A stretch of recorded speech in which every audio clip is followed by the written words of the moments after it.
Welcome to Dusk and Empires.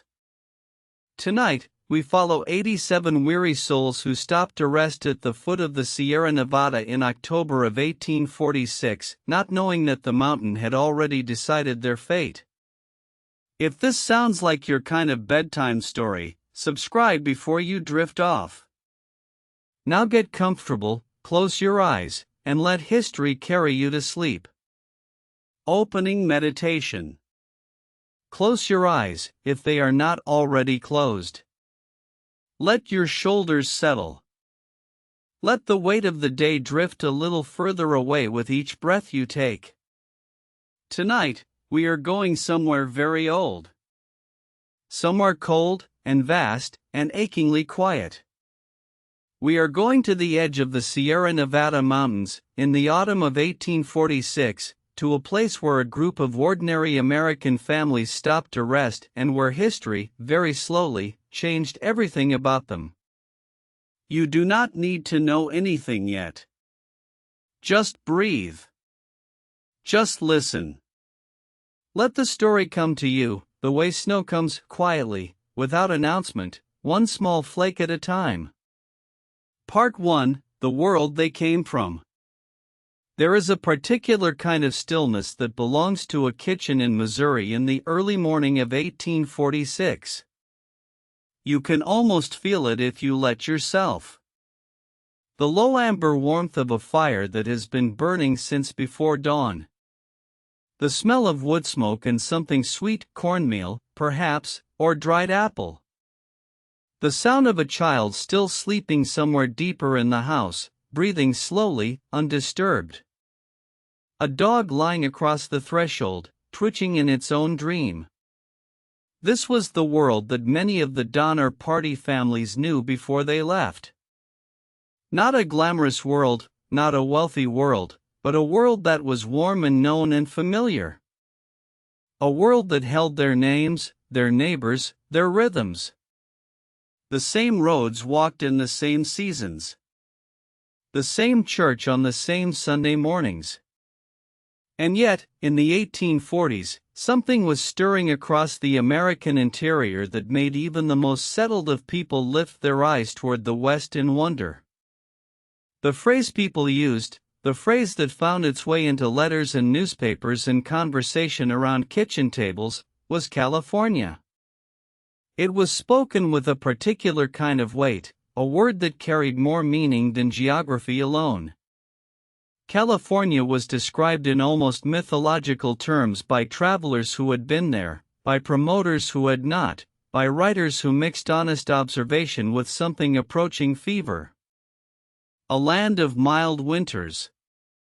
A land of astonishing fertility, where the soil practically offered up its harvest without persuasion. A land where a family could own more ground than they could walk across in a day, and where the sky, people said, was blue in a way that the sky in Missouri or Illinois or Tennessee could never quite manage. It would be easy, from this distance, to dismiss the decision to go as naive. To say that these people should have known better, should have been more cautious, should have listened more carefully to those who warned them. But that would require us to forget what it felt like to be alive in 1846, with a family to feed and debts that had a way of accumulating like leaves in a corner, and a horizon that promised something different. George Donner was 62 years old in the spring of 1846. He was a prosperous man by the standards of his community. He owned land near Springfield, Illinois, and his farm was productive. He had a warm, generous wife named Tamzine, who was a schoolteacher, a botanist, a woman of genuine intellectual curiosity who pressed flowers between the pages of her journals and wrote long, careful letters to her sisters in the East. George Donner was not a desperate man. He was not running from poverty. He was running towards something, which is perhaps the more interesting kind of running. Tamzine was more cautious. The accounts that survive the letters, the later testimonies, suggest a woman who had genuine reservations, who asked questions, who gathered information and waited carefully.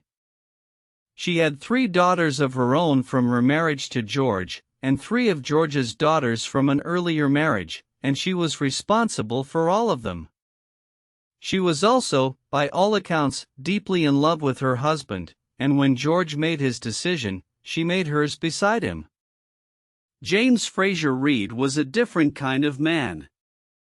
He was 45, Irish-born, a man of enormous energy and self-confidence, who had served in a militia campaign and who carried himself with the posture of someone who expected to be listened to. He lived in Springfield as well, near the Donners, and the 2 families were friends.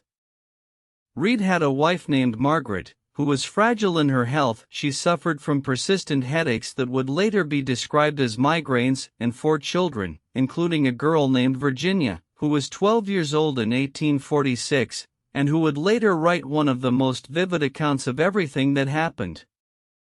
Reid had financial troubles that the Donners did not. There were debts, there were complications, and California looked like the kind of place where a man of his energy and ambition could rebuild whatever had frayed in Illinois. He organized, he planned, he corresponded with Lansford Hastings, whose guidebook about the trail to California had been published the year before and was being passed from hand to hand across the Midwest like a kind of gospel. That guidebook. We will come back to it. But for now, let it rest on a shelf. By the spring of 1846, a gathering of families had coalesced around the idea of traveling west together. There were the Donners, George and Tamzine, and George's brother Jacob with his wife Elizabeth and their many children. There were the Reids. There were dozens of others, the Graves family, the Murphy family, the Breens, the Yettys, the Keysburg family. There were young men traveling alone, hoping to find work or fortune at the end of the road. There were teamsters hired to drive cattle and wagons. There were elderly people and infants and everyone in between. In total, when the full group finally formed on the trail, there would be 87 people. 87 people from different places in different circumstances, tied together by a shared direction and a shared hope, with the Rocky Mountains ahead of them and everything familiar already fading into the east. They left Independence, Missouri, in the middle of May, joining the long ribbon of emigrants that moved west along what was already being called the Oregon Trail. The weather was good. The grass was green and thick. The animals were well fed and strong. Children ran beside the wagons. People sang in the evenings. The whole enterprise felt, in those first weeks, like a very large and very cheerful camping trip. There is something almost unbearably tender about those first weeks on the trail, knowing what we know. The optimism was genuine. It was not foolish, not in May. It was the kind of optimism that belongs to beginnings, before the land teaches you its terms. The first part of the journey went well enough. They crossed Kansas, which was flat and warm and manageable. They followed the Platte River through Nebraska, that wide, shallow, braided river that travelers universally described as too thick to drink and too thin to plow. They passed Chimney Rock, which rose from the flat plains like a column left behind by a vanished civilization, and travelers stopped to carve their names into its base the way people have always wanted to leave their mark on things that will outlast them. They crossed into Wyoming, and the land began to change. The Rockies appeared on the horizon, and the trail grew harder, and the wagons heavier, and the animals a little more tired each day. But they were making progress. They were on the trail that thousands of others had traveled before them. And then, somewhere in the dusty heat of a Wyoming summer, James Reid received a letter. It was from Lansford Hastings himself, the author of the guidebook that had contributed so much to their decision to go. And it described a shortcut. A new route that Hastings claimed would cut hundreds of miles from the journey, avoiding the established trail's long northern detour and cutting directly through the Utah desert and into California. Hastings called it the Hastings Cutoff.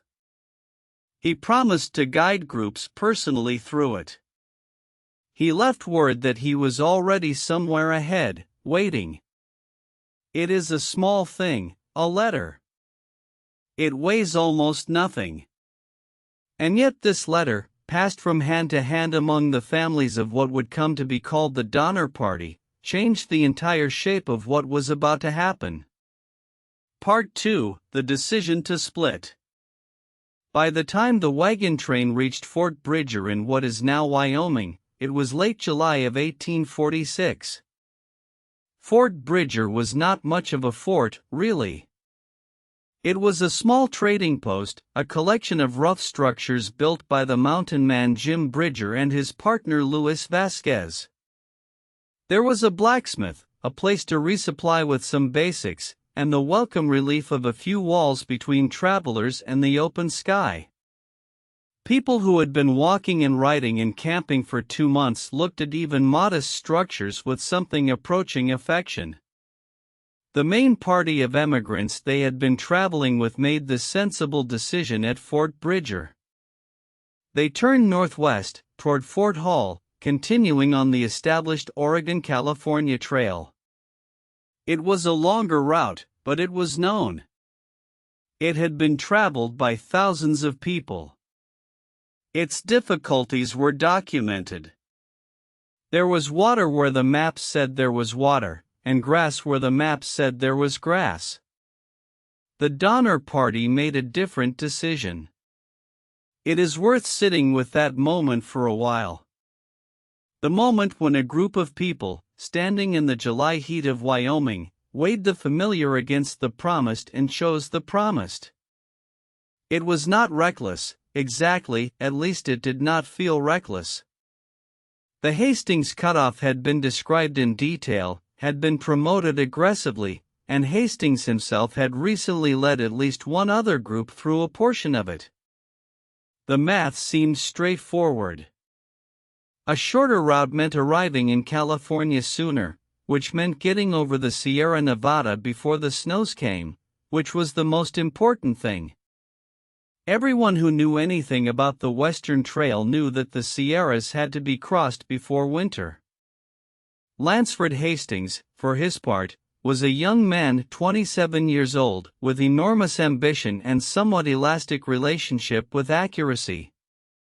He had envisioned himself as a kind of Moses for the American West, leading great migrations of settlers to California, where he nursed private dreams of political power and, some historians believe, his own independent nation. His guidebook described the cutoff based on limited personal experience with parts of the route and a fair amount of wishful invention about the rest. He had traveled through the Great Salt Lake Desert once, briefly, under conditions quite different from those faced by families with heavily loaded wagons and tired livestock. There were 87 people, as we said. They had 19 wagons between them. They had horses and oxen and cattle, hundreds of animals whose health and stamina were as important as the wagons themselves. Some of the wagons were elaborate. James Reed had built or acquired a wagon that was described as almost palatial, a double-decker vehicle with a second-story living area and a small iron stove built into it. He called it the Pioneer Palace car. It was, in the context of the trail, an absurd luxury. It was also very, very heavy. They left Fort Bridger on July 31, 1846. The first section of the cutoff, through what is now Utah, went better than it would soon go.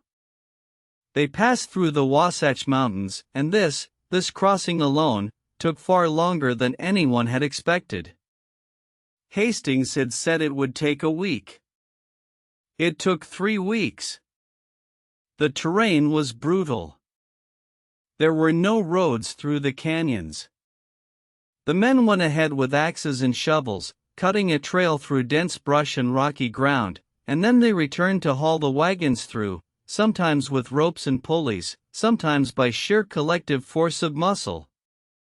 The animals suffered. The wheels broke. The tempers frayed. By the time they emerged from the Wasatch and looked out at the Great Salt Lake Desert, they were already behind. And the desert was going to cost them more time still. Hastings had told them the desert crossing would take 2 days. 2 days of dry, flat, difficult travel, but manageable. Fill your water barrels at the springs before you enter, and carry enough for yourself and the animals, and you will be through it before your supplies run out. It took 6 days. 6 days of brutal heat and no water, and animals dying on the salt flats, their legs sinking through the crystalline crust into the sticky mud beneath.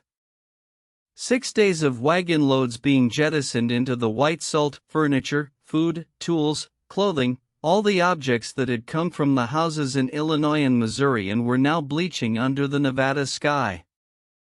Reed's great palace car was abandoned somewhere in that crossing. The thing that had represented comfort and ambition and the good life to come was left behind on the salt, for the desert to do with what it would. They lost oxen. They lost horses. They lost time, and time, of all the things they had to lose, was the one they could least afford. When they finally crossed the Great Salt Lake Desert and reached water again, they took stock of what they had. The count of their losses was grim. Dozens of cattle and oxen gone. Wagons reduced to smaller numbers. Provisions lower than they should be. And the calendar showed a date in late August that made the more experienced among them go very quiet. A man named Edwin Bryant, who had traveled the established trail and arrived in California weeks earlier, had left letters at Fort Bridger warning his acquaintances in the following wagon trains, including James Reed, not to take the cutoff. Those letters had been suppressed by Jim Bridger and Vasquez, who feared that discouraging news would hurt their business. Reed never received them. In California, Bryant wrote in his diary that he was terrified for the people who had chosen the cutoff. He had seen the terrain.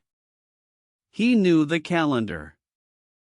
But the Donner Party did not know any of this. They knew only the road ahead of them, the animals they had, the provisions they carried, and the mountains that were still somewhere to the west. Part 3: The Long Walk Across Nevada. Nevada in late summer is a landscape that does not negotiate. It is a country of extremes held in a kind of terrible balance, burning hot in the day, cold enough to frost the grass at night. The land is brown and ochre and pale gray, scrubbed of everything soft by centuries of dryness. The sage grows in low, silver-green clumps and smells sharp and clean when you brush against it. The ground is hard, and the sun is bright, and the silence is so complete that you can hear your own heartbeat if you stop walking. Across this landscape, through September of 1846, the Donner Party traveled. They moved along the Humboldt River, that strange and weary river that flows west through Nevada and then simply disappears into the earth at what is called the Humboldt Sink, a flat, marshy evaporation of a river's end. The water of the Humboldt was often alkaline and unpleasant to drink, but it was water, and the trail followed it faithfully because water was the single most organizing fact of travel in the desert. The tension within the group had been building for weeks.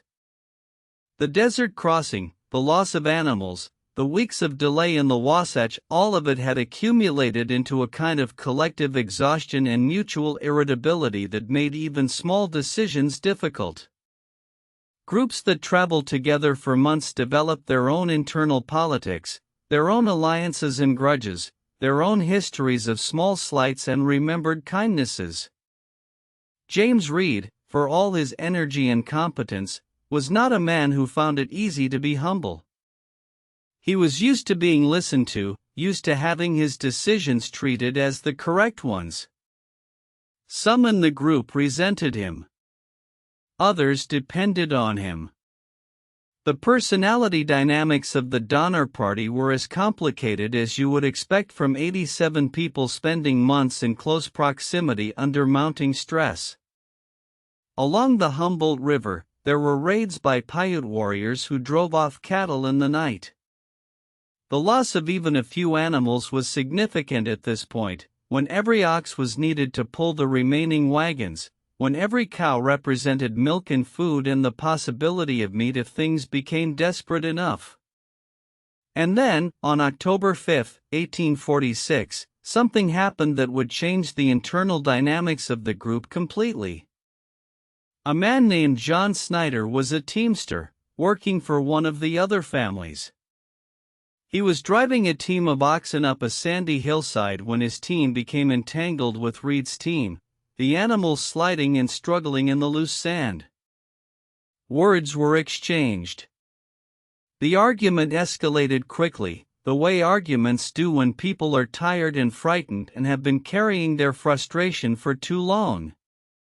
Snyder struck Reed with his bullwhip handle. Reed drew a knife. In the violence that followed, Snyder was stabbed and killed. It is still not entirely clear, even now, who struck first, who escalated, whether the killing was purely defensive or something more complicated. The testimonies of people who were there differ in the ways that eyewitness accounts always differ, shaped by what people wanted to be true and what they could bear to remember. What is clear is the consequence.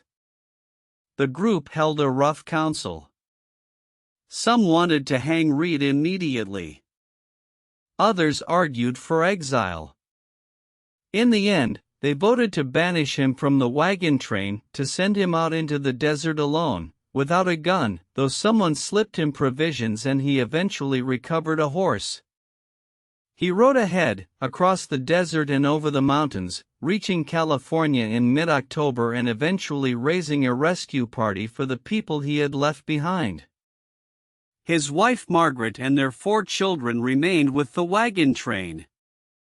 Think about that for a moment.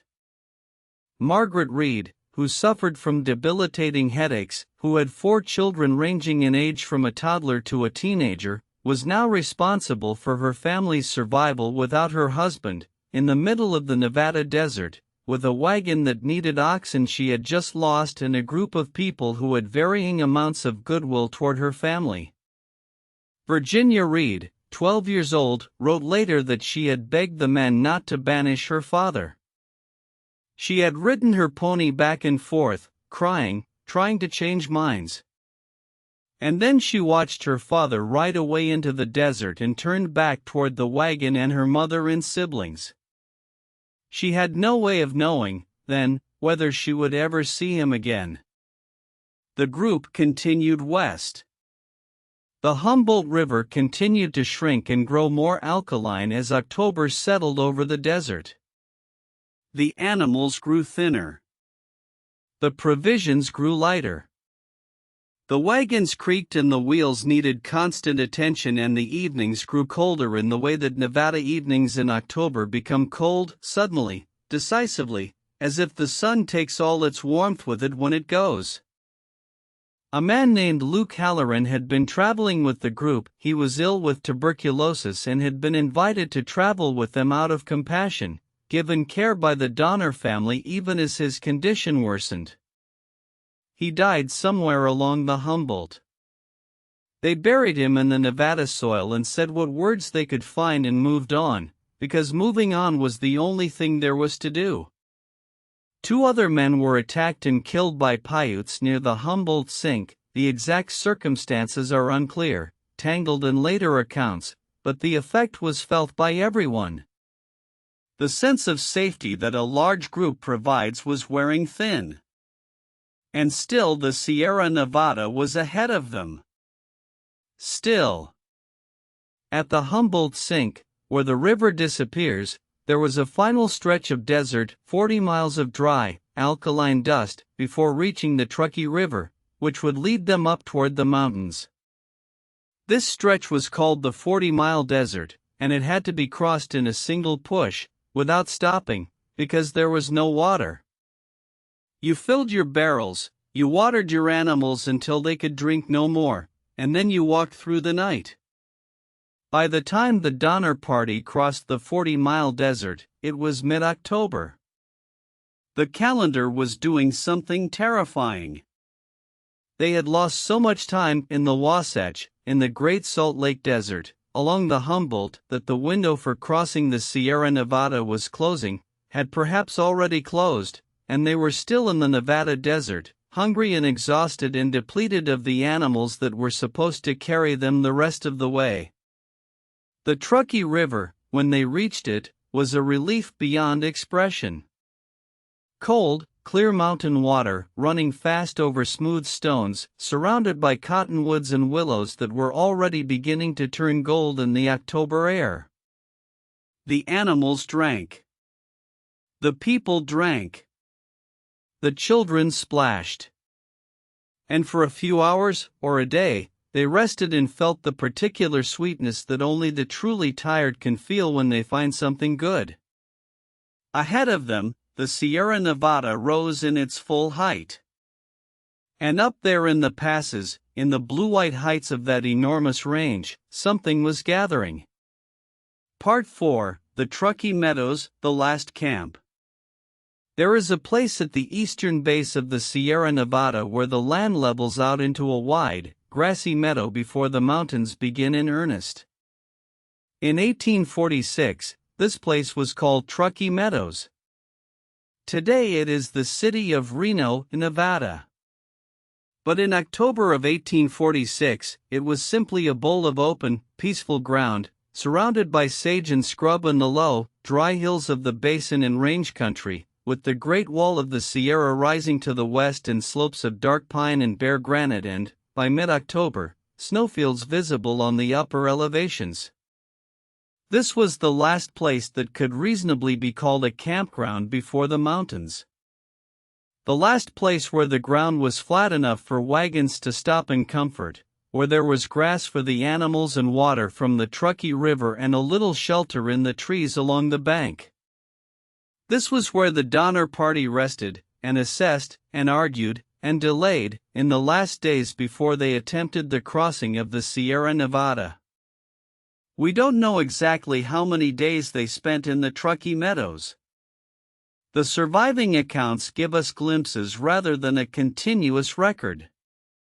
But we know they were there, and we know they rested, and we know that some of them looked up at the mountain above them and felt something uncertainty, perhaps, or the first real fingers of fear, and argued that they should push on immediately, and others said no, the animals are too tired, we need another day. The animals need another day. And the days passed.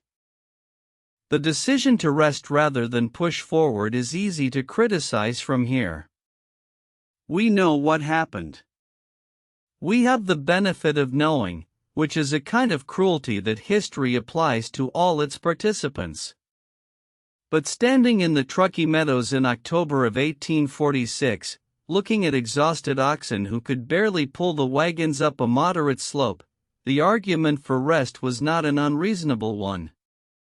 Underfed animals crossing a high mountain pass would be worse than rested animals crossing a high mountain pass. The logic was sound. The flaw was the calendar. The pass above them, what would later be called Donner Pass, though it bore no such name then, sat at an elevation of just over 7,000 feet. The standard crossing season for the Sierra Nevada, according to the experience of the emigrants who had gone before them, ended in early November, or perhaps late October in a heavy snow year. The local Paiute people, who understood this country in ways no emigrant could, knew that the passes closed in October. There had been warnings. There had been advice. It was now the middle of October. They were not yet at the foot of the climb. William Eddy was one of the men in the party, a young man, a carpenter by trade, who had come west with his wife Eleanor and their two small children. He was brave and resourceful, and the accounts of his later actions suggest a man of considerable physical stamina and psychological endurance. Eddie was one of those who argued for pushing forward immediately, for not resting another day, for driving the animals up the mountain even if it cost them some of the weakest ones. Charles Stanton was there too. He was a bachelor, a thoughtful and somewhat melancholy young man who had done something remarkable earlier on the trail. He had ridden ahead to Sutter's Fort in California, gathered food and supplies, and returned to the group with 2 mule loads of dried beef and flour, and 2 of Sutter's Miwok guides, men named Luis and Salvador. He had come back. He did not have to come back. He had been ahead, safe, in California, and he had turned his mule around and ridden back into the mountains to bring food to people who needed it. Whatever can be said about the failures of planning and judgment that shaped the Donner Party's fate, Charles Stanton was not one of those failures. In the Truckee Meadows, Stanton looked up at the mountains and told people what he had seen on his way through the pass, that the snow was deep in the upper elevations, deeper than he would have liked, but that the pass was still navigable. He had come through it. They could get through it. This was, as it would turn out, accurate as of when Stanton had crossed. What none of them could know was what was happening in the upper atmosphere above the Sierra Nevada, the particular meteorological conditions that were building towards something enormous. The camp in Truckee Meadows had a quality of suspended time. People who were exhausted often experience this, the way that rest can slow perception, can make hours feel thicker and more spacious than they are. The children played by the river. The adults mended harness and repaired wagon wheels and sorted provisions and tried not to think too precisely about the numbers, about the food remaining versus the miles remaining. The animals grazed on the dried autumn grass. There were arguments. There were factions. Some families had more resources than others, and the differences had begun to matter. The Donner brothers, George and Jacob, had their wagons at the front. The Graves family, Franklin Graves, a strong and practical man in his late 50s, with a large extended family, had joined the group late in the journey but brought considerable energy and some supplies. The Breens were relatively well provisioned. Others were not. All of these people, with their histories and their personalities and their fears and their hopes, were camped in the Truckee Meadows in October of 1846, at the foot of the Sierra Nevada, trying to decide what to do next. And then, finally, they decided to move. On October 31st, they broke camp and began the climb. It was Halloween. An accident of the calendar, a coincidence, and yet one that history has kept returning to as if it means something. In a way, perhaps it does. It was the day they passed from one world into another. They followed the Truckee River up into the Pine Dark Mountains, the canyon walls rising around them, the air growing colder with every mile. The wagons labored. The oxen struggled. The children who had been walking fell behind and had to ride. The sky above the canyon was a strip of dark blue growing darker as the afternoon went on. They camped that night at the edge of Truckee Lake, later renamed Donner Lake, which lay in a bowl beneath the pass. The lake was calm and cold and very beautiful. The pines around it were enormous, ancient, draped with lichen. The mountains above were close enough now that the snowfields were not abstractions but real, visible things, gleaming white in the last of the light. Tomorrow, they would try the pass. Part 5, The Snow Comes Down. The morning of November 1, 1846, was cold. Not brutally cold, not the killing cold that was coming, but the kind of cold that has weight to it, that makes you conscious of the air moving in and out of your lungs. The lake was dark and still. The pines held frost on their needles. The oxen exhaled great clouds of vapor as they were yoked, moving slowly, complaining in the low way that cattle complain, patient and suffering in equal measure. The group began to climb. The trail up toward the pass, toward what would become Donner Pass, was steep and rocky. It was not impossible. Other wagon trains had gone before them earlier in the season, and the ruts from their wheels were still visible in places, a kind of ghost road pressed into the earth. The men went first, on foot or horseback, scouting the route, and the wagons followed as best they could. And then it began to snow. Not heavily, not at first. Flakes fell through the pines, catching in the branches, drifting down in the windless air. The children, some of the children, held out their mittened hands to catch them. But the men who had been watching the sky and the snow on the upper slopes grew very quiet. By the time the lead wagons were partway up the slope, it was clear that the snow was deepening fast. The trail, already difficult, became treacherous. The wheels could not find purchase. The oxen slipped and fell to their knees on the icy rock. Chains broke. Men shouted and pushed, and the wagons went nowhere. They turned back. They returned to the shore of the lake, to the place where the pine trees offered at least the illusion of shelter, and they camped again. Tomorrow, perhaps, the snow would stop. The sky would clear. They would try again. But the storm was not a brief squall. It was the leading edge of what meteorologists now recognize as an unusually severe winter for the Sierra Nevada, a season shaped by a powerful La Niña pattern that sent storm after storm off the Pacific, stacking deep snowfall on top of deep snowfall. The winter of 1846 to 1847 would eventually deposit more than 20 feet of snow on the upper slopes of the Sierra. More than 20 feet. Snow so deep that it buried everything: trees, cabins, wagons, the entire human geography of the landscape under a white weight that was both silent and absolute. But on November 1st, they did not know this. They knew only that the storm had come early, that it was heavy, and that they had failed to get over the pass before it arrived. They waited. The storm lasted several days. When it lifted, the pass above them was buried in snow.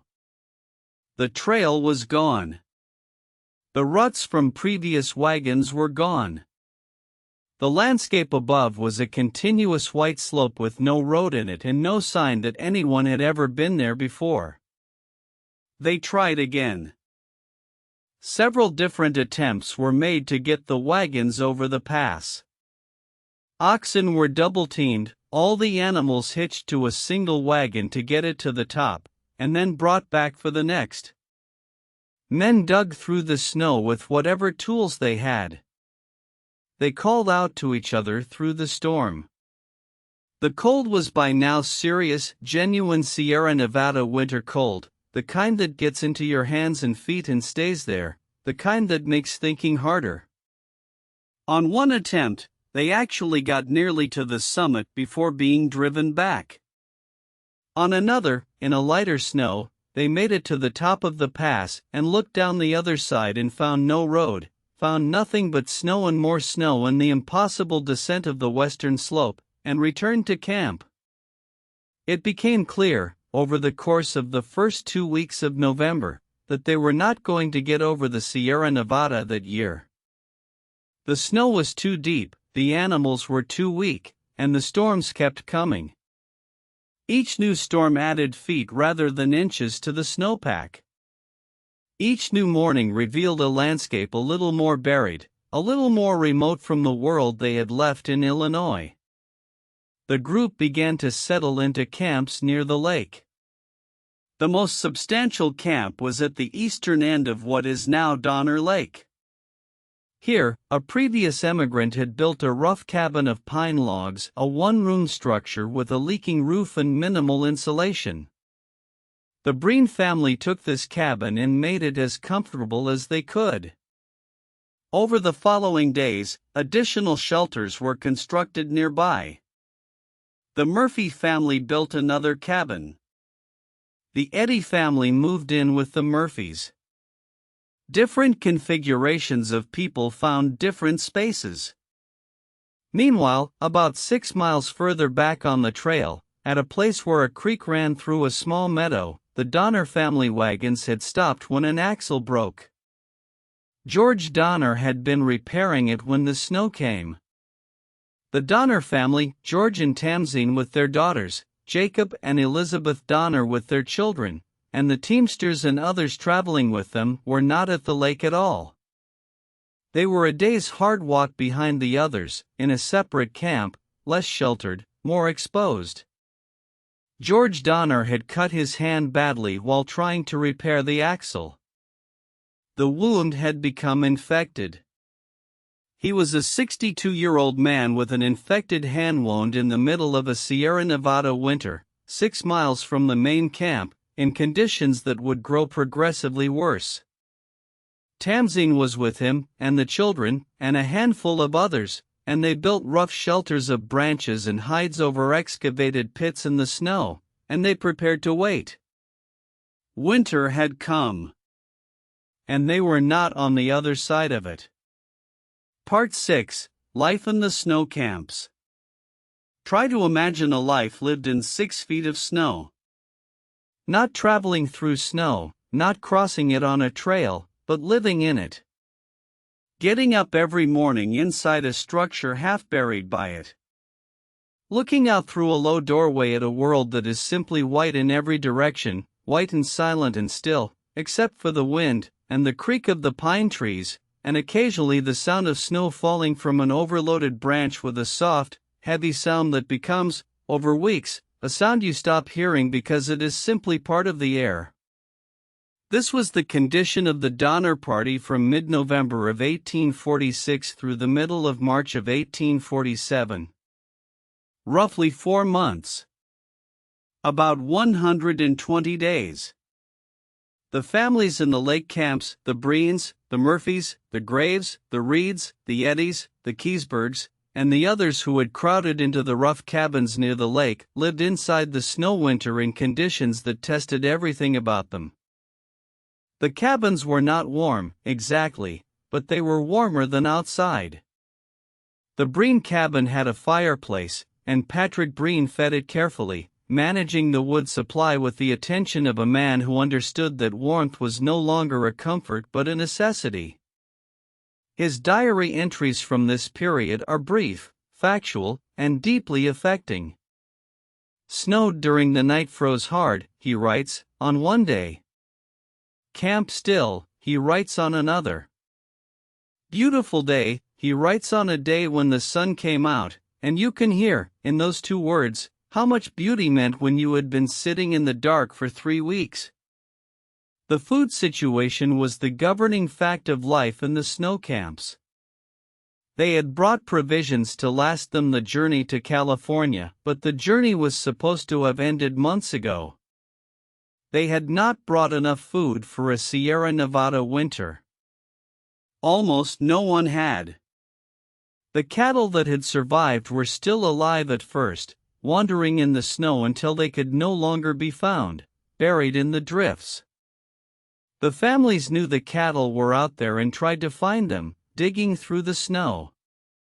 When they found an animal, they butchered it and used every part, hide, bone, organ. Every part had some caloric value, and caloric value was everything. But the cattle ran out. And then there were the hides, the ox hides that had been used as roofing material on some of the shelters. These were boiled until they softened into a kind of glutinous paste, which had the texture of very thick glue and very little in the way of flavor, but which contained some protein and which filled the stomach for at least a little while. The children ate it without complaint, because children who are hungry eat what is given to them. There were arguments about food, naturally. There were accusations of hoarding. There were families who had more than others, and the question of how much to share and how much to keep for your own children was a question that had no comfortable answer. The Breens, who were relatively better provisioned, were approached repeatedly by others who needed food. They gave some. They did not give all.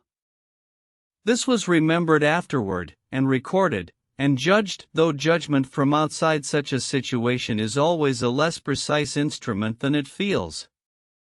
Children were hungrier than adults, and sicker, and more confused about why the normal rules of the world no longer applied. The youngest children, the Donner children, the Eddy children, the Murphy children lived through those months with an understanding of the world that was necessarily simplified. You stayed near the fire, you ate when food appeared, you slept a great deal, you watched the faces of the adults around you for information about how worried to be. People began to die. The first deaths came in late November and early December. Bayless Williams, a young man who worked for the Reeds, died first. He was already weak, and the cold and the hunger finished what had already begun. Others followed at intervals through December and into January. Children, and then adults, taken by the combination of cold, malnutrition, and the various physical vulnerabilities that prolonged hardship reveals and accelerates. Each death was mourned in whatever way was possible, which was not much. The bodies were laid out in the snow, which was both a sad thing and, in the coldest months, a practical mercy, because the snow preserved them. The ground beneath was frozen several feet down. There was no digging graves. And yet, life continued around the deaths. Children grew and changed and talked and sang songs they half remembered. Adults told stories in the dark of the cabins. Patrick Breen read from his Bible. His wife Peggy, a formidable woman, managed the household of the Breen cabin with what seems to have been a combination of fierce practicality and genuine warmth toward the children in her care. People are not simple, even in extremity. Even in the hardest circumstances, they are still themselves, still curious, still capable of small kindnesses, still telling jokes and remembering birthdays and doing the ordinary things that make life feel like life even when the conditions are extraordinary. Tamzine Donner, 6 miles away in the Donner camp, was living in a different kind of difficulty. The shelters at the Donner camp were worse than those at the lake. George Donner's hand wound was worsening. He could not walk, could barely move. Tamzine, the botanist, the schoolteacher, the letter writer, was nursing her husband, caring for her children, and managing the slow catastrophe of their situation with a composure that everyone who saw her later remembered. She wrote letters, in that camp. Letters to her sisters. They have not all survived, but fragments were copied down by people who saw them, and the fragments show a woman who was clear-eyed about the situation and who was not, even then, entirely without hope. She believed rescue was coming. She had been told rescue was coming. And she was right, in the sense that rescue was eventually organized, eventually sent, eventually arrived, only the timeline was not the one she had imagined. In the lake camps, people slept as much as they could. Sleep is the body's greatest economy, the deepest rest, the most efficient conservation of the calories you have eaten, the most effective management of the cold when you have enough bedding to stay warm. People who are very hungry often become very sleepy, and this sleepiness is not weakness but a kind of wisdom of the body. You rest. You preserve. You wait. Outside the cabins, the snow kept coming. December storm after December storm. January storms. The snowpack, already extraordinary, grew deeper and heavier and more absolute. The pine trees around the lake disappeared to their crowns. The cabins became rooms inside the snow, entered by tunnels dug from the surface down to the door. And inside, the fires burned, and the people waited, and the calendar turned. Part 7: The Forlorn Hope. There is a moment in every crisis when the people inside it realize that waiting is no longer a strategy. That something active must be done, or the crisis will simply complete itself. For the Donner Party, that moment came in December of 1846. It was Charles Stanton, and William Eddy, and a handful of others who organized what they called the Forlorn Hope, a group of 17 people who would attempt to cross the Sierra Nevada on foot, through the snow, without wagons, without animals, with only what they could carry, and reach the settlements in California, and send back help. 17 people left the lake camps on December 16, 1846. They had homemade snowshoes. The Graves family patriarch Franklin Graves, who was a man of practical ingenuity, had improvised snowshoes from ox bows and rawhide strips. They were not elegant, but they distributed weight across the snow's surface enough to allow walking without sinking completely through with every step. On hard-packed snow, snowshoes make travel possible. On the deep, unpacked Sierra Nevada snowpack of December 1846, they made travel survivable if not easy. 10 of the 17 were men. 5 were women. 2 were the Miwok guides, Luis and Salvador, who had come east with Stanton. The group carried rations for 6 days, calculated as tightly as they could against what they had. They expected to cross the mountains in 6 days, based on Stanton's earlier experience of the crossing in better conditions. It took 33 days. The first day of the crossing, they made it over the pass. They actually made it over the summit, the same pass they had been unable to take the wagons over in November. On snowshoes, on foot, they crossed the summit of the Sierra Nevada and looked down the western slope. It should have felt like triumph. It felt, the accounts suggest, like standing at the top of a cliff, looking at a long, long way to fall. The descent was brutal. The snow on the western slope was different, wetter, heavier, less predictable. Storm followed storm. The group stopped and waited when the weather made movement impossible, huddled under the branches of the largest pines they could find, too cold to sleep properly, too exhausted to move. The rations were running out. And then they ran out. Charles Stanton, the man who had ridden back from California with supplies, the man who had already done more than anyone asked of him, was snowblind. His eyes had been damaged by the relentless glare of sun on snow. He could not see well. He fell behind the group. On the 4th or 5th day of the crossing, when the others stopped to rest and eat the last of their rations, Stanton was not with them. He was found, or not found, depending on the account. He had sat down in the snow. He lit his pipe and smoked it.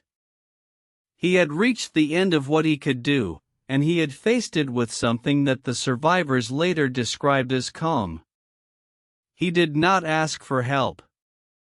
He did not blame anyone.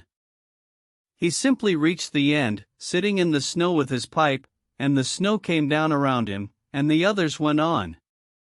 The Forlorn Hope descended into what is now called the Christmas storm, a multi-day blizzard of historic proportion that struck the Sierra just after Christmas, burying the group where they sheltered on an exposed ridge. They could not move.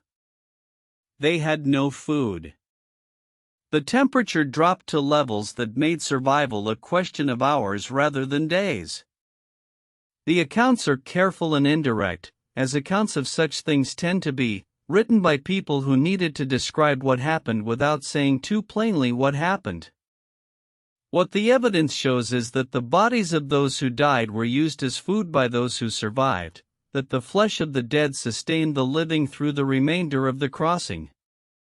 The accounts also show, carefully and consistently, that certain people were never consumed, that there were rules observed even in the most extreme circumstances, that the guides Luis and Salvador were not included in what was done, and that several individuals refused to participate. This is not a moment for drama or sensation. It is a moment to simply acknowledge what human beings are capable of, in both senses, both the darkness and the fierce, animal urgency to survive that is as much a part of us as kindness. The people of the Forlorn Hope were ordinary people in an extraordinary situation. Their choices were made in conditions that most of us will never approach. Eventually, the survivors, 7 of the original 17, 5 women and 2 men, stumbled into a Native American village at the base of the Sierra Nevada in mid-January, barely alive, barely able to walk, frostbitten and starving. The Native Americans fed them acorn soup, which one of the survivors later described as the most wonderful thing she had ever tasted, and sent word to the nearest settlements. The news reached Sutter's Fort, and from there it traveled fast. There were families trapped in the Sierra Nevada. There were people alive up there in the snow. And James Reed, who had reached California months before, having ridden through the mountains on horseback before the snows locked them, was already organizing. He had been trying to organize a rescue since October. The challenges had been enormous. Other events had occupied the attention of the California settlements, including military actions related to the Mexican-American War that had disrupted everything. But now, with the news from the Forlorn Hope, the urgency was undeniable. The first rescue party was being assembled. Part 8: The Rescues. The Sierra Nevada in February of 1847 was not a place where rescue came easily. Think of the mountains in early spring, except that in 1847, the Sierra Nevada in February was not approaching spring. It was deep in one of the worst winters of the century. The snowpack on the upper slopes was well over 10 feet and still growing. The trails were invisible. The passes were closed to horses and mules, who sank through the snow to their bellies and could not move. Any rescue would have to be accomplished on foot, by men carrying what provisions they could on their own backs, on snowshoes. The first rescue party, 7 men, organized with enormous difficulty, financed partly by public contributions and partly by the naval officer Salim Woodworth, set out from the western foothills in early February. They moved slowly through the deep snow, climbing toward the pass, carrying food for themselves and for the people they were going to find.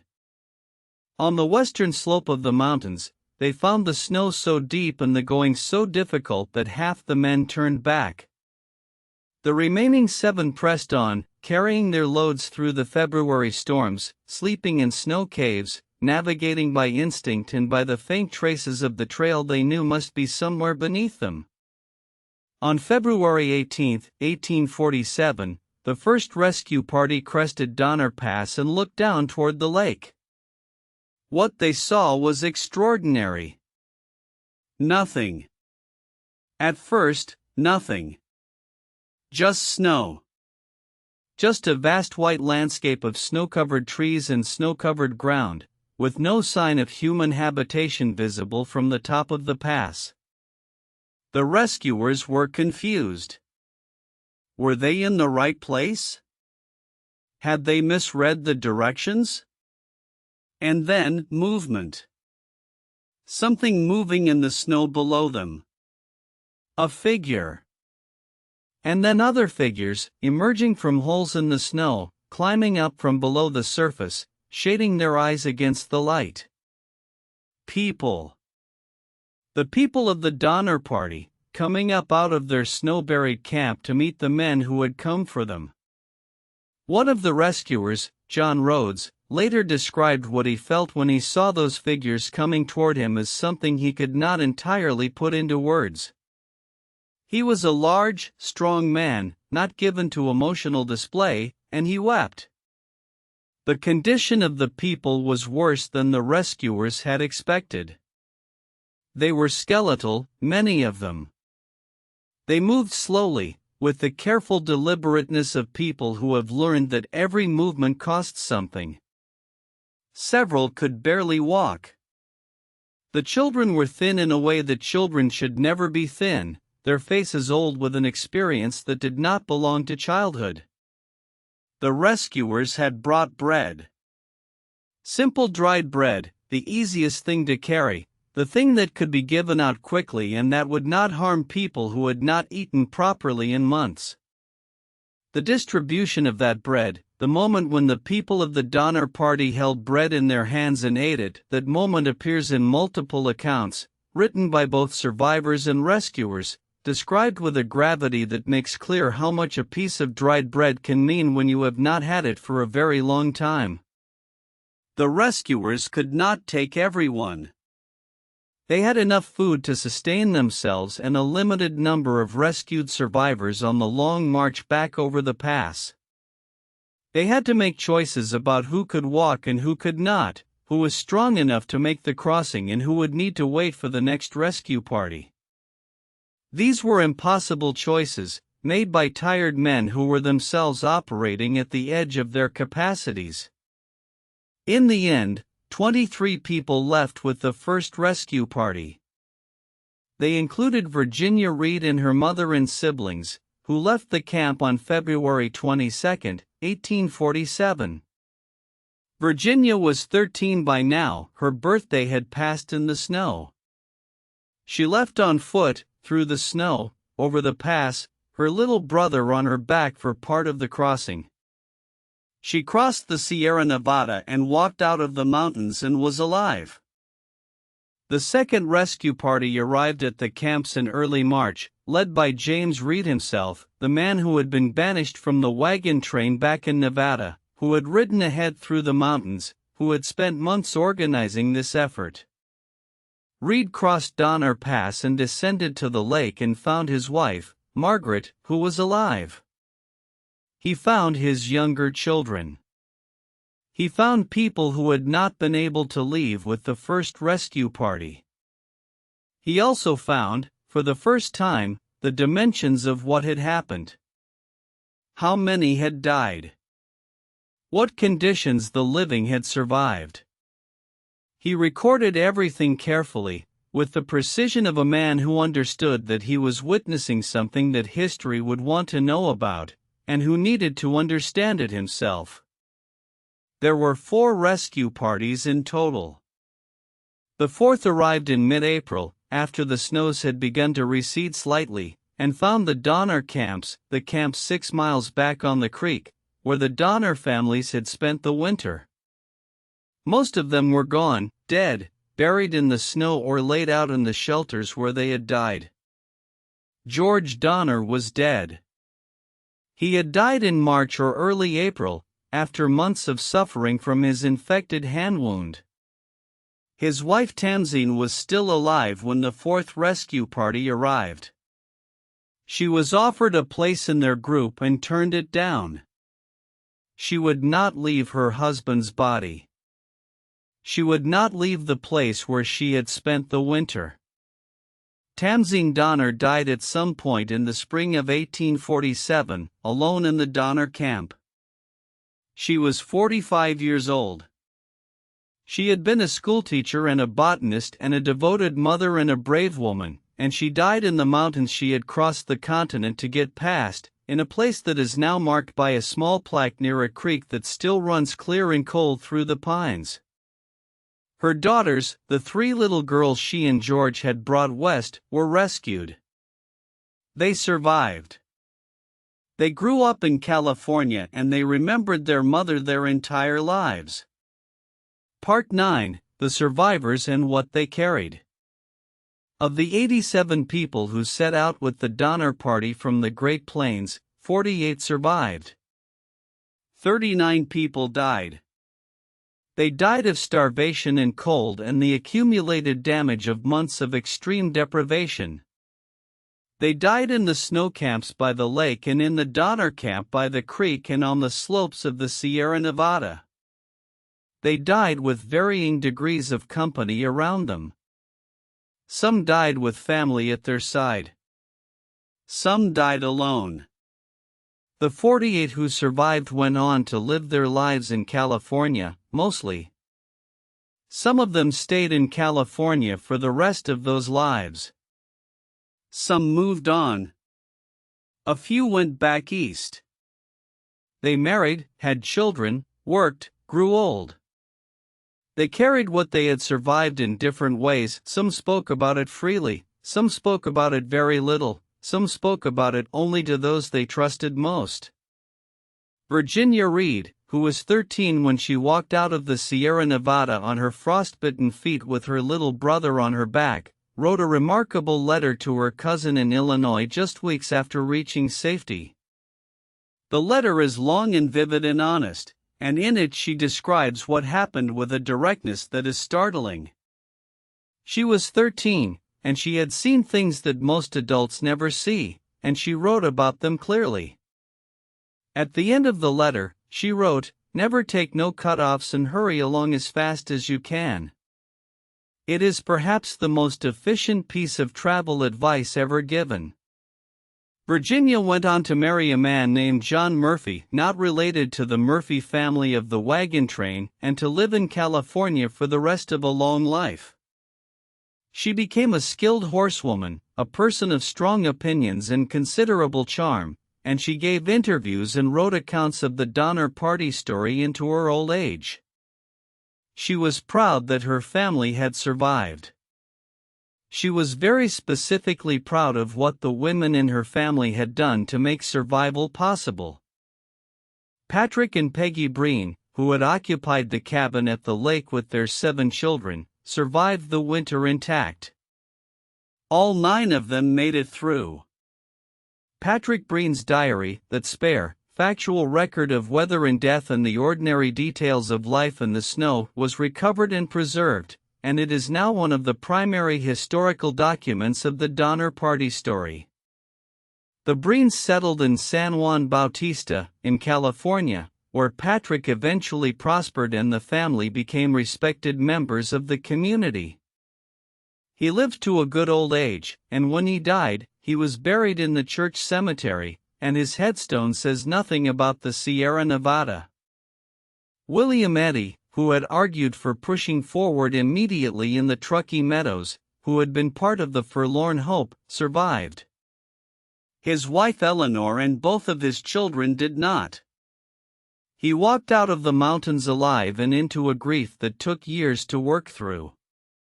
He eventually remarried and had more children and lived a long life in California, and his later interviews about the Donner Party suggest a man who thought carefully about what had happened, who had made his peace with it in some ways and not in others.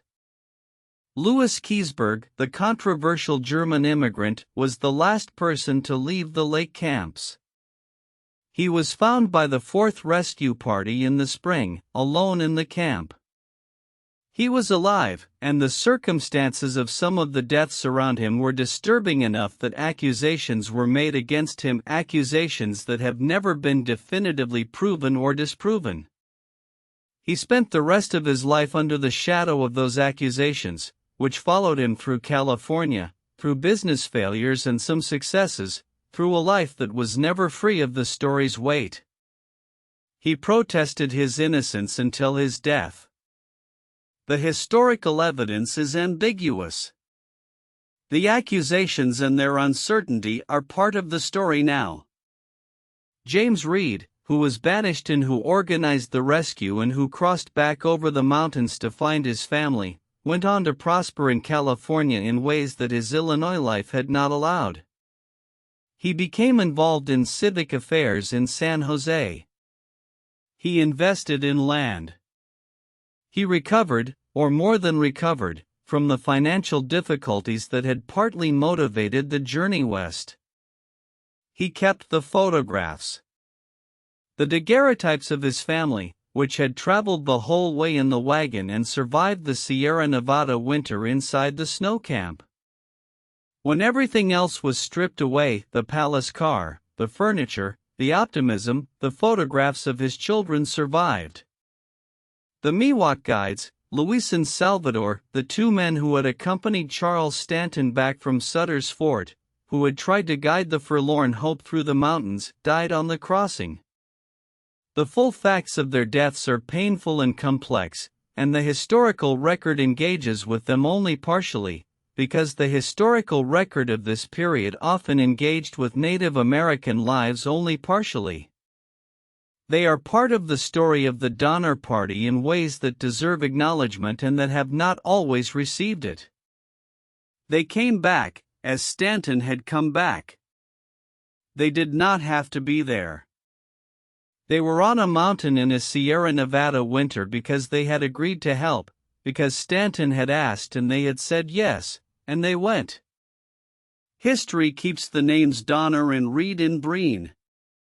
It keeps them because the people who wrote the history were writing from within a particular set of assumptions about whose names to keep. But the names Luis and Salvador belong to the story too, and they belong there not at the margins but somewhere close to the center. Part 10: What the Place Remembers. There is a lake in the eastern Sierra Nevada, near the California-Nevada border, at an elevation of just under 6,000 feet. In the summer, it is extraordinarily beautiful. The water is clear and very blue, the particular blue that cold, deep mountain lakes have, a blue that seems to come from somewhere further down than the water itself. The mountains around it are granite, polished by glaciers into smooth, rounded forms that glow pink in the morning light and turn dark gold in the late afternoon. Pine trees, lodgepole and ponderosa and Jeffrey, stand in the dark between the lake and the road that runs along its northern shore. In July, people swim in it, and kayak on it, and sit on the big granite boulders by its edge and eat sandwiches and let the sun warm their faces. It is called Donner Lake. And at the eastern end of the lake, there is a state park, and in the state park there is a museum, and outside the museum there is a monument. The monument is very large, a large granite base, over 20 feet high, which represents the depth of the snow in the winter of 1846 to 1847.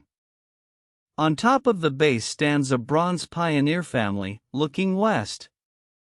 The figures are generic, which is perhaps appropriate. They stand for all of them, the named and the unnamed, the remembered and the forgotten.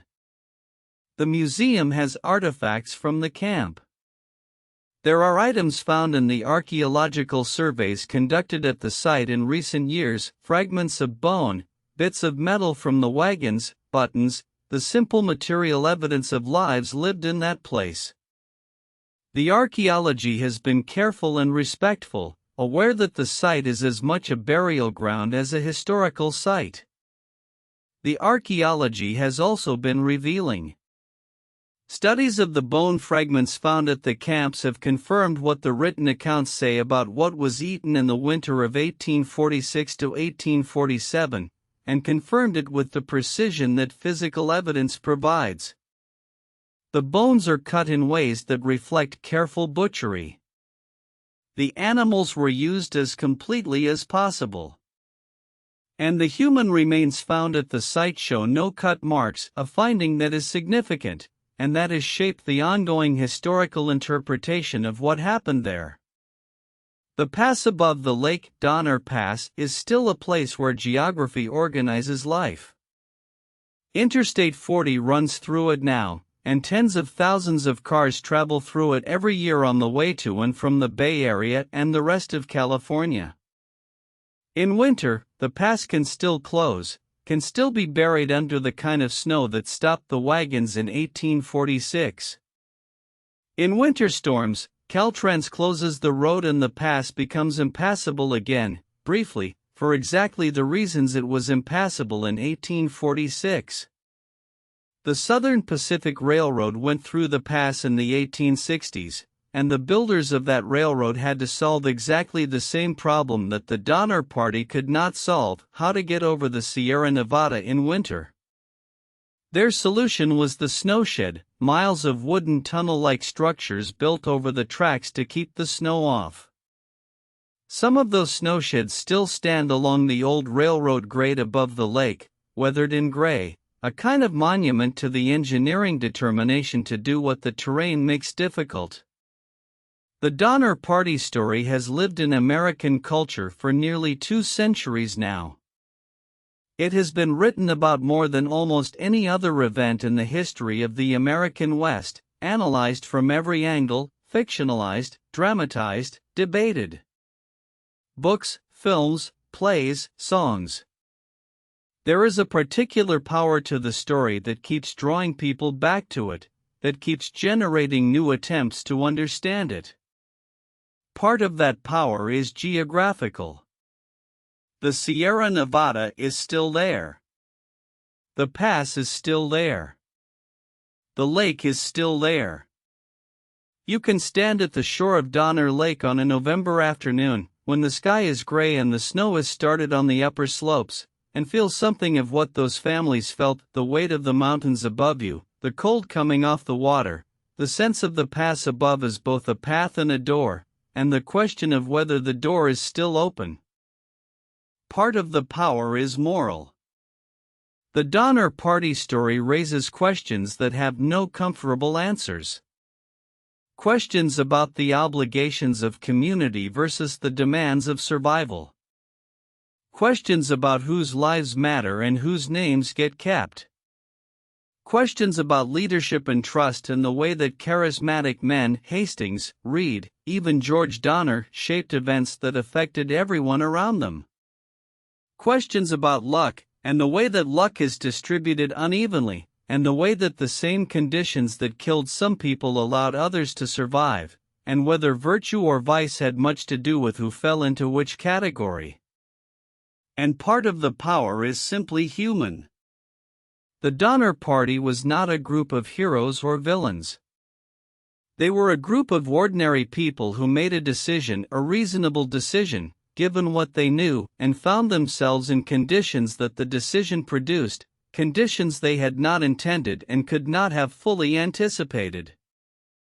The errors were real. The bad advice of Lansford Hastings was real.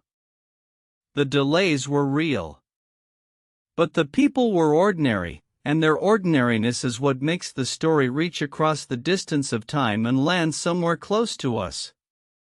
We understand, we who are here in the present, what it is to make a decision based on incomplete information.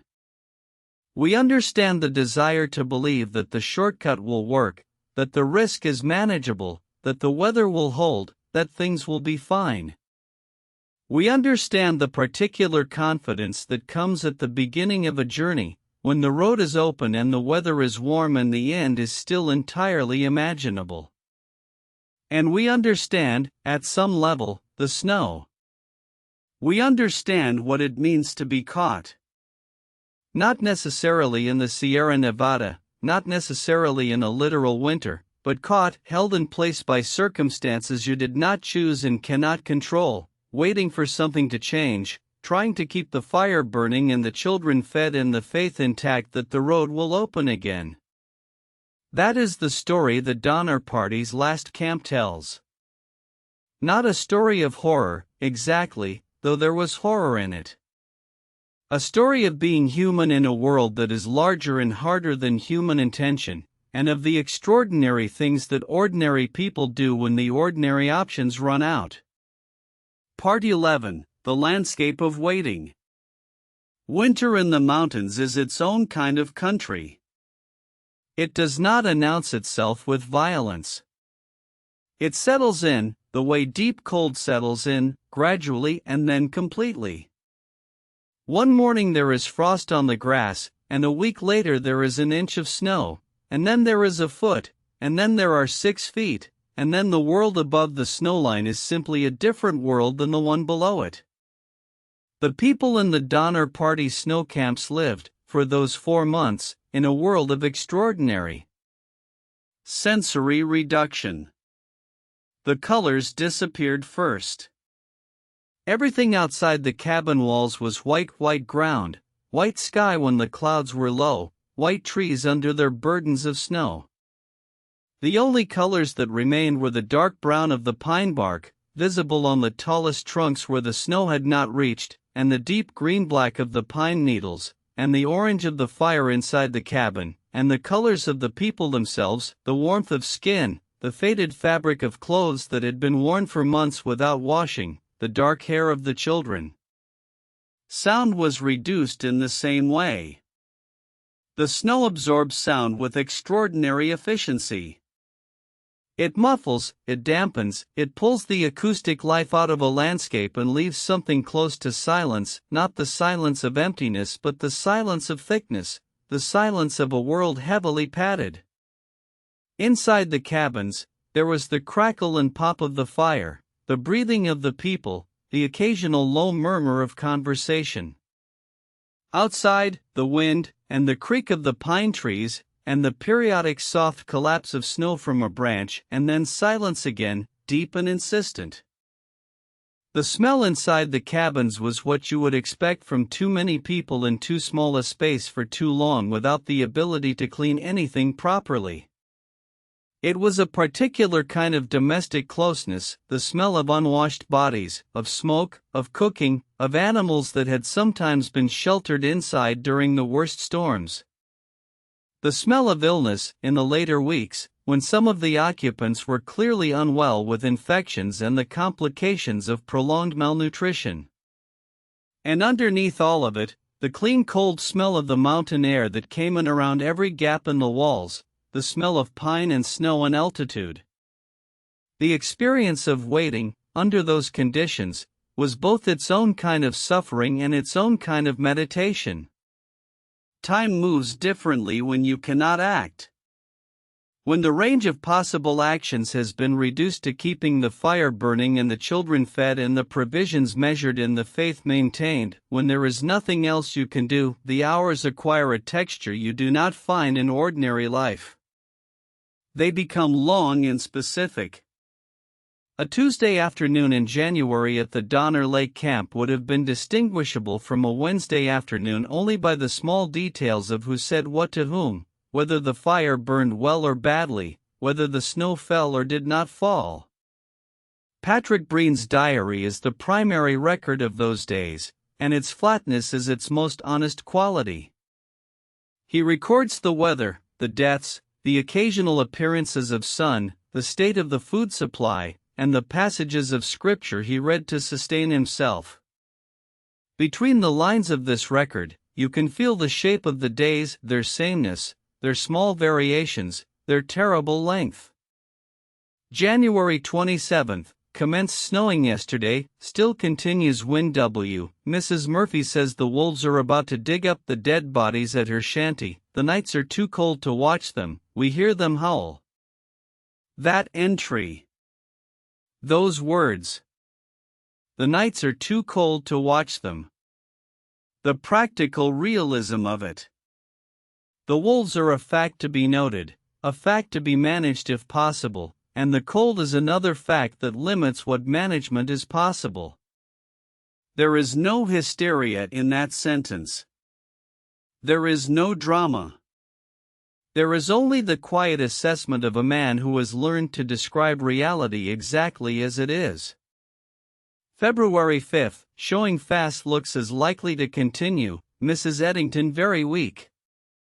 The world outside those cabin walls, meanwhile, continued in its enormous indifference. The Pacific Ocean was pushing storms east across the mountains. The mountains were doing what they had always done, which was receiving those storms without comment.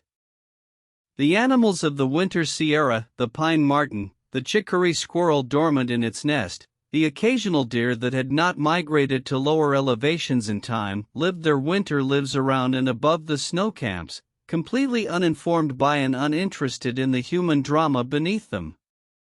The stars, on the nights when the storms cleared, were extraordinary. At that altitude, away from any artificial light, The Milky Way was visible in its full extravagance, a river of light from horizon to horizon, ancient and impersonal. If anyone came out of the cabins in the clear nights to look at the stars, they left no record of it. But someone must have. Someone must have stood in the bitter cold and the blue-white starlight and looked up at the sky over the Sierra Nevada and thought whatever it is that people think when they stand under a very large sky at a very low moment in their lives. The waiting had its own interior geography. People who are waiting for rescue, who know, or believe, that someone is coming, that something will change, that the present state is not permanent, develop a particular relationship with time that is different from the relationship of people who have given up. The survivors of the Donner Party snow camps, in the majority, had not given up. They were waiting, and the waiting was organized around a belief in eventual rescue, and that belief was itself a survival tool. Mrs. Murphy, Lavinia Murphy, the mother of a large extended family who occupied one of the lake camp shelters, kept her children and grandchildren around her with a kind of gravity that is described in the accounts as protective, almost physical in its intention.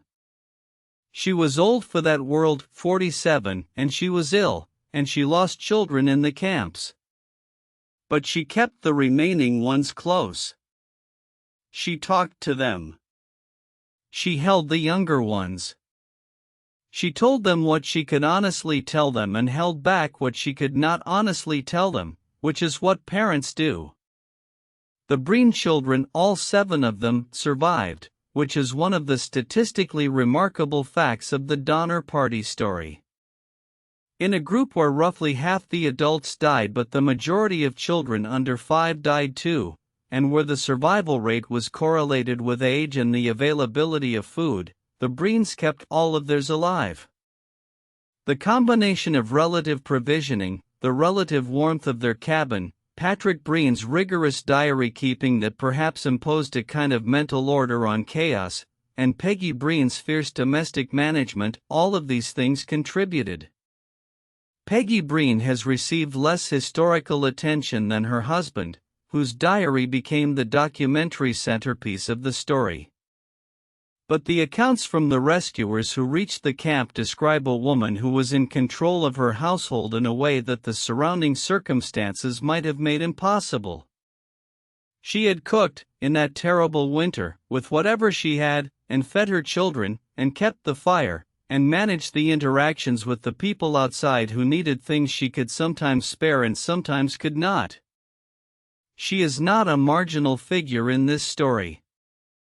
She is one of its quiet centers. The waiting in the snow camps was, of course, not static.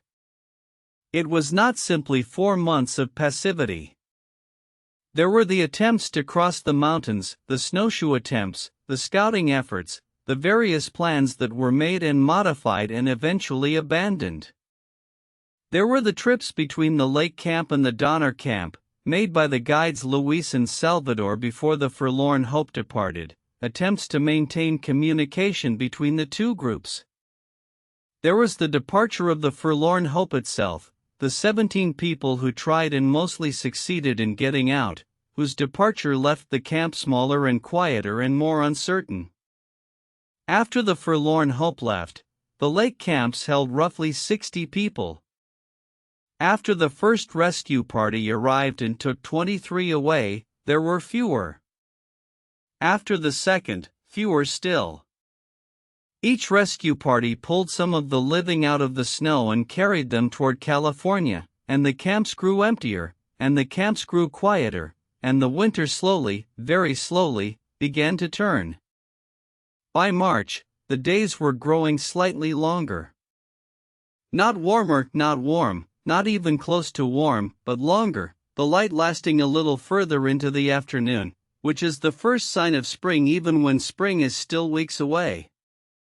The angle of the sun changed, and the snow on the southern faces of rocks and tree trunks began to melt a little during the warmest hours, and refreeze at night, and this cycling of melt and freeze is what makes spring snowpack different from winter snowpack. It becomes heavier, denser, more rotten, less forgiving of weight, but it also shrinks. The fourth rescue party, in April, crossed a pass that was already beginning to show bare patches of rock. The journey that had been impossible in November, and desperate in December and January, was becoming merely very difficult. The world was changing, the way the world always eventually changes, and the last camp of the Donner Party was opening, slowly, to the return of the ordinary. Part 12, The Story That Stayed. There is a particular way that history becomes memory, and memory becomes meaning. It happens slowly. It happens through the telling and retelling of stories, through the way each generation receives a story and decides what it means and passes it on with that meaning attached. The Donner Party story began to be told almost immediately after the survivors reached California in 1847. The newspapers of San Francisco and Monterey and Yerba Buena published accounts. Letters were written. The Forlorn Hope survivors gave interviews. James Reed wrote formal accounts. By the 1850s, the story was already a fixed part of California consciousness, a founding myth of sorts, a story that said something about the cost of getting here, about the price of the journey. California was filling up with people who had come across the continent by various routes, and the Donner Party story was a reminder of what that crossing could cost. It served as both a warning and a kind of dark founding legend. The story also served, less admirably, as a sensationalized entertainment for readers who were far from the Sierra Nevada and far from any genuine danger. The accounts published in the newspapers of the late 1840s and 1850s often emphasized the most disturbing elements of what had happened, and the survivors found themselves trapped between their own desire to tell their story honestly and the public appetite for a particular kind of horror that they were uncomfortable providing. Virginia Reed Murphy, Virginia who wrote the letter, Virginia who crossed the mountains at 13 with her brother on her back, gave interviews into old age that are models of careful, dignified historical testimony. She described what happened. She described the conditions. She described what people did and did not do. She consistently pushed back against the sensationalized versions of the story, not to minimize what had occurred but to insist on the full humanity of the people involved. We suffered much, she wrote in one account, but the story has been told so many times with so many exaggerations that I am sometimes afraid people believe something altogether different from the truth. That concern, the concern that the dramatic version of the story will crowd out the true one, is a concern that applies to many of the great historical disasters. The drama is there, the suffering is real, but the dramatic version often flattens the people into archetypes and simplifies the causes into neat morality tales, and the actual experience of the actual people gets lost somewhere in the performance. The historical scholarship on the Donner Party has been, over the last several decades, genuinely careful about this. The major academic histories, Kristen Johnson's work, the archaeological scholarship of Kelly Dixon, and others, have worked to keep the human specificity of the story intact. To remember that these were not symbols but people. That the decisions they made were reasonable in the context of what they knew. That the outcomes, terrible as they were shaped by forces larger than individual virtue or individual failure. Lansford Hastings lived until 1870. He went on to other grandiose schemes. He spent time in Brazil after the Civil War, attempting to colonize it with former Confederate settlers, and he never, as far as the historical record shows, expressed much in the way of remorse for the guidebook that sent families into an unknown and dangerous route. The guilt for the Donner Party disaster, to whatever extent it can be located in individual responsibility, belongs partly with him, and he carried it lightly. The Wasatch Mountains still show the marks of where the wagons were dragged through. The Great Salt Lake Desert still bears traces of the crossing, not of the wagons specifically, but of the long passage of emigrants across that white flatness. The Humboldt River still flows west through Nevada and disappears in its sink. These places have not changed in the ways that matter. The geography that shaped the journey is still there, available to anyone who wants to drive the route and feel the terrain under their wheels. People do drive it. There is a Donner Party-specific travel culture, people who trace the route every year, who stop at the landmarks, who stand at the edge of the Great Salt Lake Desert in July and try to feel what it felt like to be there in August of 1846 with a failed shortcut behind them and a desert ahead. The route is documented and mapped and accompanied by historical markers. It is possible to drive from Springfield, Illinois, to Donner Lake, following roughly the path the wagon train took, in several days in a climate-controlled car on paved roads. The gap between that experience and the experience of the people who traveled the same route in 1846 is absolute and impossible to fully bridge. And yet the impulse to try to bridge it, to stand in the places and look at the landscape and allow some small imagination of what it was like, is a genuine one. It is the impulse that drives historical tourism and historical reading and historical listening, the desire to understand across the distance of time what other human lives were like. That impulse is not morbid. It is not voyeuristic, or at least it does not have to be.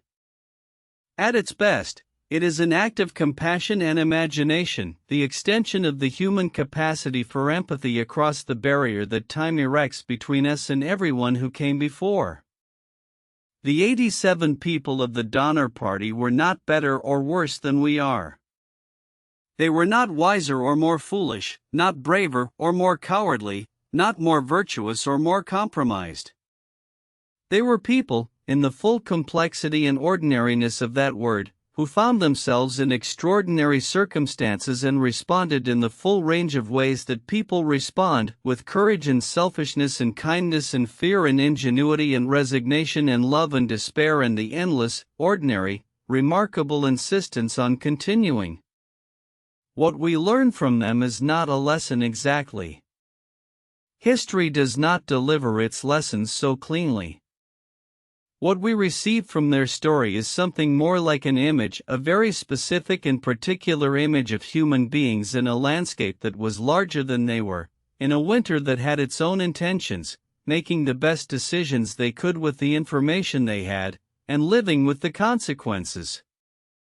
And at the center of the image, if you hold it still and look carefully, is the last camp. Truckee Meadows.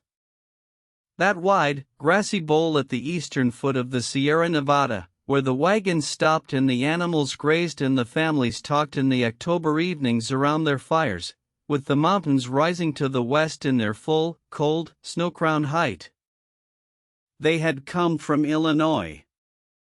They had crossed the plains and the Rockies and the Great Salt Lake Desert and the Humboldt Desert. They had lost animals and wagons and time and, before the journey was over, people. They had been through months of difficulty that would have broken the resolution of most reasonable travelers. And yet, there in the meadows, there was still something intact in them, still some forward-looking energy, some belief in the destination, some hope that the mountains above them were a final obstacle rather than a final enclosure. The hope was not wrong, exactly. The mountains were not a final enclosure. 48 of them came through. 48 people reached California and lived their lives and had their children and their grandchildren, and those grandchildren had their own grandchildren, and the lines of descent from the Donner Party survivors are long and spread throughout California and beyond. The hope was right, in the way that hope is always partially right, not in its specific predictions, not in its timeline, not in the cost it had assigned to the crossing, but right in its most fundamental assertion, that there was a world on the other side of the mountains, and that it was possible to reach it, and that life there was worth the effort of arriving. Tamzine Donner knew this. She had spent years planning for the life in California, the botanical garden she was going to plant, the school she was going to start, the book she was going to write about the natural history of the West. She never got there. She died in the mountains. But her daughters got there, and they grew up in the California she had crossed the continent to reach, and the life she had imagined for them, educated, purposeful, full of the intellectual curiosity she had modeled for them, was roughly the life they lived. Her three youngest daughters were named Frances, Georgia, and Eliza. Frances was 6 when the journey began and 10 when it ended. Georgia was 4 and 8. Eliza was 3 and 7. They grew up. Eliza wrote a memoir of the Donner Party that she called Expedition of the Donner Party and Its Tragic Fate, published in 1911, 65 years after the events it described. It is a careful and loving book, shaped by the perspective of someone who was too young to remember clearly but old enough to have gathered memory from every source available to her, the accounts of survivors, the letters and documents, the conversations she had with people who had been there. In her memoir, Eliza Donner Houghton wrote about her mother with the particular precision of someone who was both remembering and imagining, who was filling in the gaps between what was told to her and what she cannot quite reach but can feel. She described Tamzine as a woman of extraordinary tenderness and extraordinary competence, a woman who made the camp in the mountains as close to a home as it was possible to make it, who read to her daughters and taught them words and kept them calm.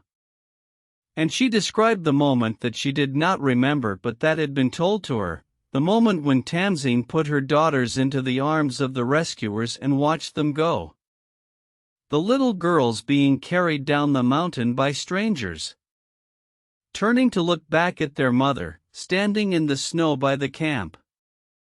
Tamzine watching them go. That last image of their mother, standing in the winter landscape, growing smaller as they descended. That image stays. It stays because it is human in the deepest possible way, the parent who sends the children to safety and remains behind. The choice that is not a choice, that is simply what love does when it has no other options. It stays because it is both specific and universal, because you do not need to have been in the Sierra Nevada in 1847 to understand what that moment cost and what it meant. The mountains did not know any of this.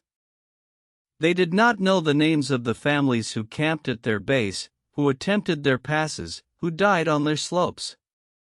The Sierra Nevada is granite and pine and snowpack and the lone, clear rivers running west, and it predates human presence by millions of years and will outlast it by millions more. The mountains are simply there, in their enormous indifference, beautiful and dangerous and completely free of the meanings we attach to them. But we are here, and we are not free of meaning, and the story of the people who stopped at the eastern foot of those mountains in October of 1846, who rested in the meadows, who looked up at the snow on the passes and argued about whether to go forward or rest one more day, that story has never stopped being told, because it has never stopped being about us. About the decisions we make at the edge of the unknown. About the shortcuts we take and the prices they charge. About the communities we form and the ways we sustain them and the ways we fail them. About the particular courage required not for dramatic action but for the quieter heroism of continuing, of feeding the children and banking the fire and keeping the faith that the pass will open and the rescue will come and the spring will arrive. The pass is still there. The lake is still there, blue and cold and beautiful. The snow still comes every year, deep and silent and absolute, covering the eastern Sierra Nevada in the same white weight that covered it in 1846. And every year, the spring comes too. The snowpack melts from south-facing slopes first, and the first flowers appear in the places the snow leaves, blue and yellow and white, very small, very definite, pushing up through the saturated soil with a certainty that has nothing to do with human intentions or human fears. The survivors called California paradise. They arrived there in rags and illness and grief, and they called it paradise. Not because it was perfect, it was not perfect. The California of 1847 was as complicated and difficult and unjust as any real place, but because they had earned the right to call it that. Because arriving, after everything, is its own kind of miracle. You breathe that in, if you can. The idea of arriving. The specific sweetness of getting somewhere after a very long journey. The way the air of the destination tastes different from the air of the road, because you are no longer moving through it but standing still in it, and it is surrounding you, and it is where you are. That is where we leave them. Not in the snow, not in the long winter of the camp, but in the California spring, in the light that they had crossed the continent to find, with the mountains behind them and the rest of their lives ahead. Closing meditation. Let the mountains settle now into the distance. Let the snow grow quiet around those small human fires. Let the pine trees stand in their ancient patience, holding their snow, breathing in the cold air of the Sierra Nevada, which is the same cold air that was there in 1846 and is there still, and will be there long after all our stories are told. You are here. You are warm. Whatever room or bed or quiet corner holds you tonight, it holds you safely. The walls are real and the blankets are real and the warmth is real. Think, for a moment, of the ordinary things that surrounded you today. The quality of the light in the morning. The temperature of the water when you washed your hands. The particular sound your door makes when it closes. The smell of your kitchen, or your pillow, or the air outside your window. These things are your world, as the meadow and the pine trees and the cold river were theirs. The people of the Donner Party wanted what you have. They wanted a place to be. A warm room, a known landscape, a life in a place that was theirs. They crossed a continent for it, and most of them found it, and the ones who did not were kept, in some form, by the ones who remembered them. Memory is its own kind of arrival. The telling of this story tonight is a small act of keeping the names, keeping the faces, keeping the image of the last camp at the edge of the mountains, the fires burning in the October evening, the children asleep in the wagons. Let your body be heavy now. Let your arms and legs release the day's weight into whatever is beneath you. Let your breathing find its own slow rhythm, the rhythm it knows without your help, the rhythm it maintained through everything you lived today, that it will maintain through the night without any effort from you at all. The mountains are far away and the snow is far away and the long road across the plains has narrowed to this room, this breath, this moment. Somewhere in the California foothills, there is a creek running over smooth stones in the dark. The water is cold and clear and it has been running for a very long time. It ran past the camps of the Miwok people for thousands of years before any wagon came west. It ran past the settlements of the gold rush and the ranches and the towns that grew and spread across the valleys. It runs there now, tonight, in the dark, making exactly the sound that water makes over stones, low, continuous, indifferent to the hour, indifferent to the century. Listen to it, if you can hear it. It sounds like the most ordinary thing in the world. It sounds like rest. Sleep well. The morning will come. The pass will be clear. You have everything you need. If you're still awake, that's okay. Just close your eyes and let the story carry you. Subscribe to History for Sleep for a new story every week. Sweet dreams.